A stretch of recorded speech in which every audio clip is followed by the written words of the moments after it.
हमारे देश में घुसपैठियों को बचाने के लिए अदालतों को तब तक प्रेशर पैदा किया जा रहा है। मेरे देश का नौजवान कैसे ऐसे लोगों को माफ करेगा जो घुसपैठियों की वकालत करने के लिए ताकत लगा रहे हैं? और घुसपैठिए मेरे देश के नौजवानों के हक छीन रहे हैं, उनकी रोजी रोटी छीन रहे हैं, आदिवासियों की जमीन छीन रहे हैं। बेटे बेटियों के जिंदगी पर खतरे पैदा हो रहे हैं, लेकिन उनके लिए महिलाओं पर अत्याचार होते रहे। सत्ता नीति के सिवा कुछ करना नहीं, और वो यहां पर हमें उपदेश दे रहे हैं। और ऐसे चिंताजनक सभी विषयों पर आंखें मूंद करके बैठे हुए वो लोग हैं। एक हमारे माननीय सदस्य काफी कुछ बोल रहे थे, जिनकी पूरी सरकार शराब में डूब गई, जिनके शीश महल घर घर में नफरत का कारण बन गए, और शायद उनको ब्लैक शब्द ज्यादा पसंद है। हर एक अपना अपना एक भूतकाल होता है।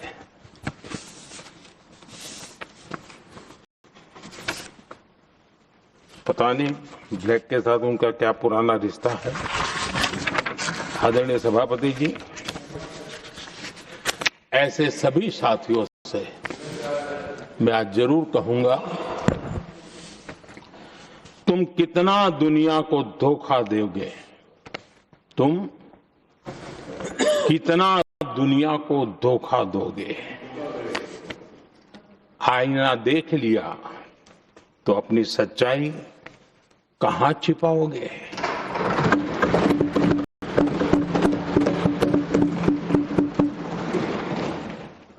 कांग्रेस हो, टीएमसी हो, डीएमके हो, लेफ्ट हो, ये दशकों से केंद्र में सत्ता में रहे हैं, सत्ता के भागीदार रहे हैं।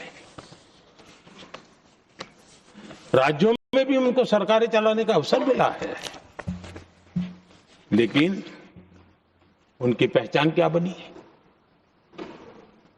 आज डील की चर्चा होती है तो गौरव से कहते हैं, तब डील की चर्चा होती थी तो बॉफोर्स डील याद आता था। ये डील होते थे।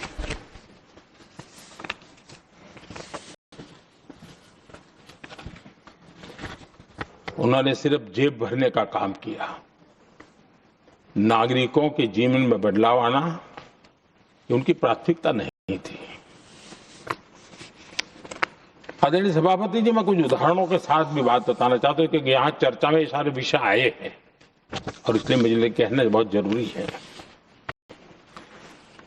अब एक उदाहरण देता हूं मैं बैंकिंग सेक्टर का।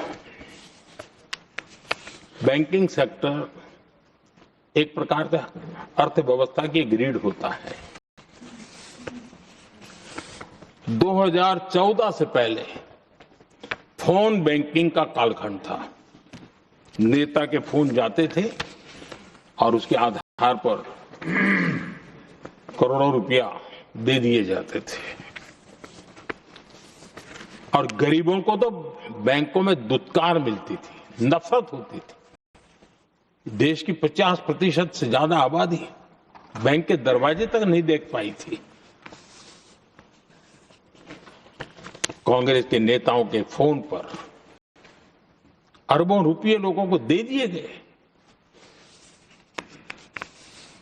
और जो ले जाते थे वो अपनी पर्सनल प्रॉपर्टी मान करके पैसे हजम कर जाते थे। यही खेल चलता रहा। कांग्रेस और यूपीए के राज में, और आज जो इंडिया अलायंस बनकर के बैठे हैं, उनके राज में बैंकिंग व्यवस्था तबाही के कगार पर खड़ी थी।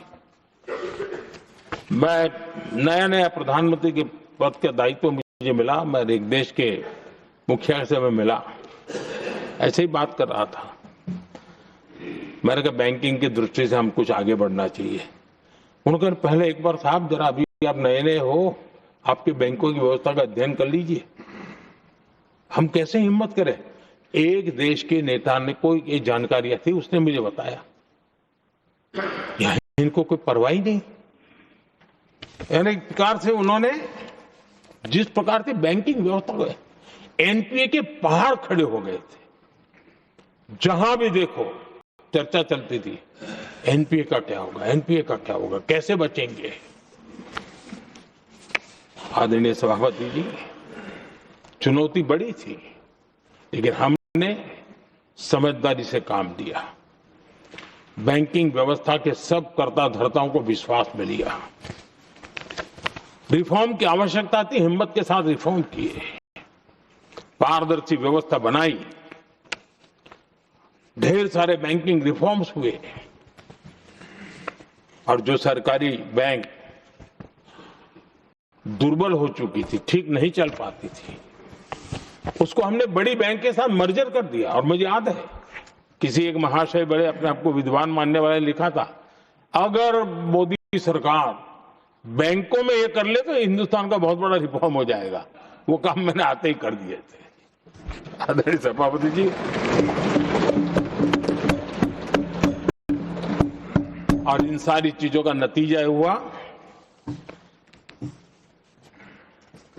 बैंकों में जो बीमारी घर कर गई थी, उस बीमारी से बैंकों को मुक्ति मिली।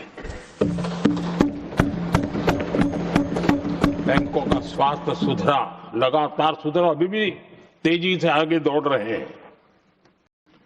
और बैंकिंग का जब स्वास्थ्य सुधरा तो लेन देन का कारोबार भी उनका बढ़ा, लोगों को पैसे मिलने लगे, सामान्य व्यक्ति को पैसे मिले।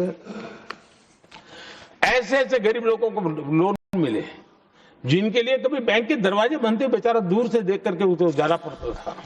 आज मुद्रा योजना, मुद्रा योजना जो देश के नौजवान को अपने पैरों पर खड़े रहने की ताकत देता है, मुद्रा योजना जो स्वरोजगार की प्रेरणा देता है, लेकिन स्वरोजगार के भाषण के काम नहीं होता है, उसका हाथ पकड़ना पड़ता है, उसको साथ देना पड़ता है, उसको सहाय देनी पड़ती है। और हमने मुद्रा योजना के द्वारा 30 लाख करोड़ रुपया